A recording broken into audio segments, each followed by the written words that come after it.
হরে কৃষ্ণ। আজকে চৈতন্য ভাগবতের প্রথম অধ্যায় অন্তখণ্ডের প্রথম অধ্যায়ে শ্রবণ করুন।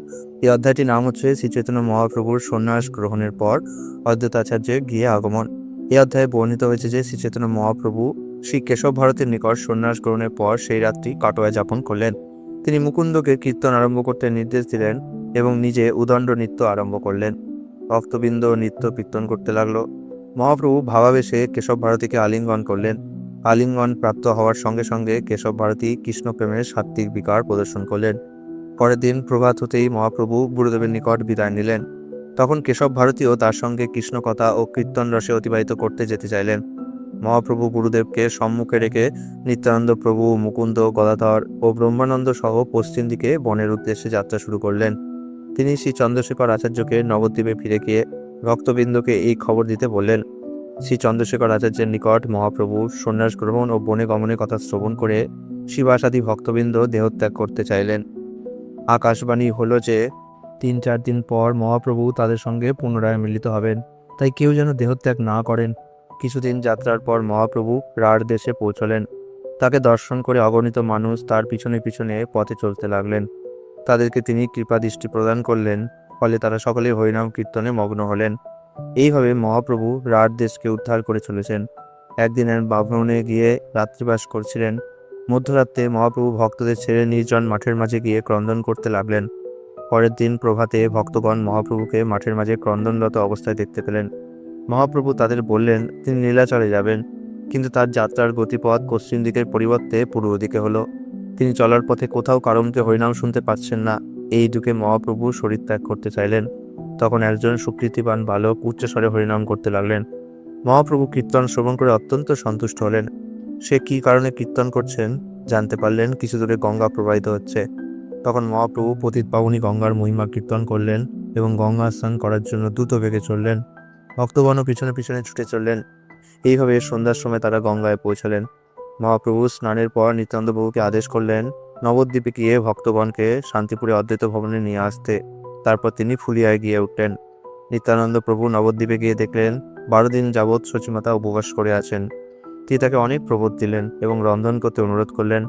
তা ভোজন করে শান্তিপুরে যাওয়ার জন্য সমস্ত ভক্তগণকে প্রস্তুত হতে বললেন। এদিকে মহাপ্রভু ফুলিয়ায় এসেছেন এই সংবাদ পেয়ে কোটি কোটি জনতা গঙ্গা পার হয়ে ফুলিয়ায় এসে পৌঁছলেন। পাষণ্ডীগণও তাদের অপরাধ খণ্ডনের জন্য সপরিবারে ফুলিয়ার অভিমুখে চললেন।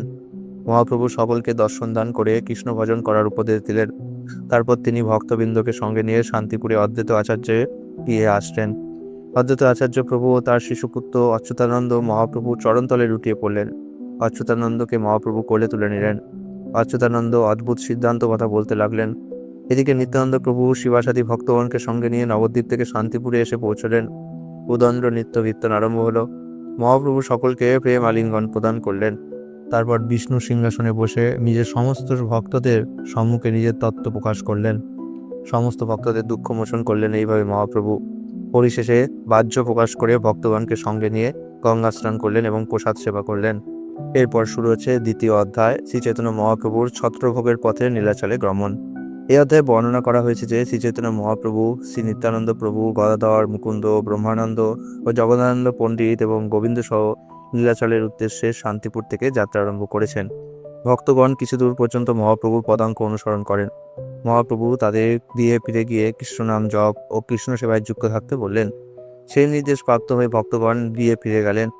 আরও কিছু দূর পথ চলার পর মহাপ্রভু তার ভক্তদের জিজ্ঞাসা করেন কার কার নিকটে কি কি সম্বল আছে। ভক্তগণ জানালো যে মহাপ্রভু ছাড়া আর তাদের কোনো সম্বল নেই। তিনি এই উত্তর শ্রবণ করে অত্যন্ত সন্তুষ্ট হন এবং ভক্তদের ভগবানের উপর নির্ভরশীল হওয়ার উপদেশ প্রদান করেন। তারপর আটিসারা গ্রামে অনন্ত পণ্ডিতের গৃহে পৌঁছলেন। সেখানে সারা রাত কৃষ্ণ কথায় অতিবাহিত করে এবং পরের দিন ছত্রভোগে এসে অম্বুঘাটে শিব দর্শন ও শতমুখী গঙ্গায় স্নান করলেন। সেখানকার জমিদার রামচন্দ্র খানকে কৃপাদৃষ্টি প্রদান করলেন এবং রামচন্দ্রের অনুরোধে তার বাড়িতে ভিক্ষা গ্রহণ করলেন। তারপর রামচন্দ্র নৌকাযোগে উড়িষ্যায় যাওয়ার ব্যবস্থা করেন। মহাপ্রভু নিত্য কীর্তন সহযোগে নৌকায় করে 2 দেশের নির্জন স্থান পার হলেন। তিনি জানালেন ভারতের ভক্তদের সর্বদা সুদর্শন চক্র রক্ষা করেন, সারা পৃথিবী ভক্তদের রক্ষা করেন। উড়িষ্যায় প্রবেশ করে গঙ্গাঘাটে নামলেন এবং সেখানে স্নান ও যুধিষ্ঠির মহারাজের প্রতিষ্ঠিত শিবলিঙ্গ দর্শন করলেন। সেখানে কোনো দেবালয়ে ভক্তদের দেখে মহাপ্রভু ভিক্ষা করে আনলেন। জগদানন্দ পণ্ডিত তা রান্না করলেন। সকলেই প্রসাদ ভোজন করলেন। রাত্রিবাস সেখানেই করলেন। পরের দিন জগন্নাথপুরীর উদ্দেশ্যে তারা সবাই যাত্রা করলেন। পথে এক কর আদায়কারী দানি সবাইকে আটকালেন এবং কর গ্রহণ করার জন্য বললেন। মহাপ্রভুর বৈভব দর্শন করে দানি তাকে পথ ছেড়ে দিলেন, কিন্তু অন্যদের কাছে কর চাইলেন। কিছুক্ষণ জিজ্ঞাসাবাদ করার পর মহাপ্রভুর ইচ্ছায় দানির হৃদয় পরিবর্তন হলো। তিনি সবাইকে ছেড়ে দিলেন এবং নিজে মহাপ্রভুর শরণাগত হলেন। মহাপ্রভু দানিকে কৃপা করে সকল ভক্ত সহ সুবর্ণরেখায় এসে স্নান করলেন। তারপর মহাপ্রভু পথ চলতে চলতে এগিয়ে যান, কিন্তু জগদানন্দ ও নিত্যানন্দ প্রভু অনেক পিছিয়ে পড়েন। জগদানন্দ মহাপ্রভুর সন্ন্যাস দণ্ড বহন করছিলেন। তিনি একসময় দণ্ড নিত্যানন্দ প্রভুকে দিয়ে ভিক্ষা করতে গ্রামে প্রবেশ করেন। তখন নিত্যানন্দ প্রভু সেই দণ্ডটিকে ভেঙে 3 টুকরো করে ফেললেন, কারণ নিত্যানন্দ প্রভু মহাপ্রভুকে হৃদয়ে ধারণ করেন, আর সেই দণ্ডের ভার বহন মহাপ্রভুকে করতে হবে, এটি ঠিক নয়। তারপর ভাঙা দণ্ড নিয়ে জগদানন্দ মহাপ্রভুকে দিলেন। ভাঙা দণ্ড থেকে মহাপ্রভু নিত্যানন্দ প্রভুর প্রতি ক্রোধ প্রকাশ করলেন। তারপর তিনি একাকী এগিয়ে গেলেন। জলেশ্বরে পৌঁছে সেখানে শিব দর্শন করে পূজা ও নিত্য কীর্তন করে সেখানে রাত্রি যাপন করলেন। পরের দিন রেমুনায় পৌঁছে গোপীনাথ দর্শন করে নিত্য কীর্তন আদি করলেন। তারপর জাজপুরে এসে বৈতরণীতে স্নান করলেন। পরের দিন কটকে সাক্ষীগোপাল দর্শন করলেন এবং অবশেষে ভুবনেশ্বরে এলেন। ভুবনেশ্বর শিব মাহাত্ম্য বর্ণনা গ্রন্থকার করেছেন। মহাপ্রভু শিবজির সামনে নিত্য কীর্তন করলেন। তারপর কমলপুরে এসে জগন্নাথ মন্দিরে সুদর্শন চক্র দর্শন করে প্রণাম করলেন এবং সেখান থেকে একাকী জগন্নাথ মন্দিরের উদ্দেশ্যে যাত্রা করলেন। মন্দিরে প্রবেশ করে জগন্নাথকে দর্শন করে আলিঙ্গন করতে যাবেন, এমন সময় তিনি মূর্ছিত হয়ে পড়লেন। পাণ্ডাগণ তাকে মারতে উদ্যত হলেন, কিন্তু ভগবানের ইচ্ছায় সার্বভৌম ভট্টাচার্য সেখানে উপস্থিত হয়ে গেলেন। তিনি সকল পাণ্ডাদের সরিয়ে দিলেন এবং নবীন সন্ন্যাসী কৃষ্ণপ্রেমের আবেশ শাস্ত্রের সঙ্গে মিলিয়ে দেখলেন। তারপর তিনি পাণ্ডাদের বললেন মহাপ্রভুকে তার বাড়িতে পৌঁছে দিতে। পরে ভক্তগণ এসে সার্বভৌম ভট্টাচার্যের বাড়িতে মহাপ্রভুর সঙ্গে মিলিত হন। বাহ্যদশায় ফিরে এসে মহাপ্রভু বললেন আজ থেকে তিনি গরু স্তম্ভের পিছন থেকে জগন্নাথ দর্শন করবেন। তারপর স্নান করে ভক্তগণ সহ প্রসাদ সেবন করলেন। এরপরে শুরু হচ্ছে 3য় অধ্যায়, নীলাচলে মহাপ্রভুর আত্মপ্রকাশ ও সার্বভৌম উদ্ধার। এই লীলা শ্রবণ করুন। এই অধ্যায়ে বর্ণনা করা হয়েছে যে শ্রী চৈতন্য মহাপ্রভু ছলনাপূর্বক সার্বভৌম ভট্টাচার্যকে তার কর্তব্য কর্ম সম্পর্কে জিজ্ঞাসা করলেন। সার্বভৌম ভট্টাচার্য মহাপ্রভুকে একজন সাধারণ জীব ও সন্ন্যাসী মনে করে তাকে সন্ন্যাসীর কর্তব্য জানালেন এবং বৈষ্ণব ধর্মে সন্ন্যাসীর প্রয়োজনীয়তা নেই তাও জানালেন। জীব ও ঈশ্বর যে এক, এই তত্ত্ব শঙ্করাচার্যের মনের কথা নয়, তাও তিনি শঙ্করাচার্যের শ্লোক দিয়ে প্রমাণ করলেন। মহাপ্রভু জানালেন যে কৃষ্ণকে পাওয়ার জন্যই তিনি কেবলমাত্র সন্ন্যাস গ্রহণ করেছেন। তিনি সার্বভৌমের নিকটে আত্মারাম শ্লোকের ব্যাখ্যা শ্রবণ করতে চাইলেন। সার্বভৌম ভট্টাচার্য ওই শ্লোকে 13 প্রকার ব্যাখ্যা দিলেন, কিন্তু মহাপ্রভু সার্বভৌমের সেই ব্যাখ্যাকে স্পর্শ না করেই আরও বহু প্রকার ব্যাখ্যা করলেন। তা দর্শন করে সার্বভৌম বিস্ময়ে অভিভূত হয়ে পড়লেন। মহাপ্রভু তাকে দশভুজ ষড়ভুজ রূপ দর্শন করালেন। সেই অপূর্ব ষড়ভুজ রূপ দর্শন করে সার্বভৌম মূর্ছিত হয়ে পড়লেন।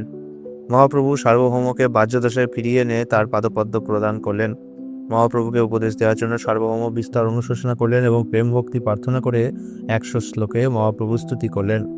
মহাপ্রভু ষড়ভুজ দর্শনের কথা সার্বভৌমকে প্রকাশ করতে নিষেধ করলেন। ক্রমে ক্রমে পরমানন্দপুরী, দামোদর স্বরূপ, রামনারায়ণ, প্রদ্যুম্ন মিশ্র ইত্যাদি ভক্তগণ এসে মহাপ্রভুর সঙ্গে মিশ্রিত হলেন। মহাপ্রভু সংকীর্তন আন্দোলন শুরু করলেন। নিত্যানন্দ প্রভু একদিন জগন্নাথের সিংহাসন উঠে বলদেবের মালা খুলে নিজের গলায় ধারণ করলেন। একদিন মহাপ্রভু পুরী গোস্বামীর মঠে গিয়ে তার পরিত্যক্ত কূপের জলে গঙ্গাদেবীর প্রকট করলেন।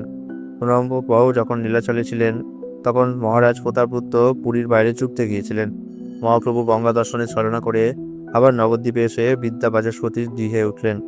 তার এই আগমন সংবাদ পেয়ে লক্ষ লক্ষ মানুষ তাকে দর্শন করতে আসলেন। মহাপ্রভু তাদের কৃষ্ণ নাম করার উপদেশ ও আশীর্বাদ করলেন। তারপর ভিড় লুকিয়ে কুলিয়ায় এলেন। ওদিকে বাচস্পতিকে লোক মিথ্যা দোষারোপ করতে লাগলেন যে তিনি মহাপ্রভুকে লুকিয়ে রেখেছেন। কোনো একজন ব্রাহ্মণের মুখে মহাপ্রভু কুলিয়ায় অবস্থানের কথা জানতে পেরে বিদ্যা বাচস্পতি সমস্ত লোকদের নিয়ে কুলিয়ায় এসে মহাপ্রভুর সাক্ষাৎ করলেন। তিনি মহাপ্রভুকে জনসমক্ষে দর্শন দানের জন্য অনুরোধ করলেন। মহাপ্রভু সকলকে দর্শনে পবিত্র করলেন ও কৃষ্ণনাম কীর্তন করার উপদেশ দিলেন। তারপর এক ব্রাহ্মণ এসে মহাপ্রভুর নিকটে বৈষ্ণব অপরাধ থেকে মুক্তির উপায় জানতে চাইলেন। মহাপ্রভু তাকে নির্দেশ করলেন যে যে মুখে বৈষ্ণব অপরাধ করেছে সেই মুখে বৈষ্ণবের গুণকীর্তন করতে হবে। তারপর দেবানন্দ পণ্ডিত এসে মহাপ্রভুকে প্রণাম করলেন। মহাপ্রভু তাকে কৃপা করলেন, কারণ দেবানন্দ পণ্ডিত বক্রেশ্বর পণ্ডিতের সেবা করেছে, তাই তিনি তাকে নির্দেশ দিলেন ভাগবতের শুদ্ধ ভক্তির ব্যাখ্যা করতে। এইভাবে 3য় অধ্যায় সমাপ্ত হলো। হরে কৃষ্ণ।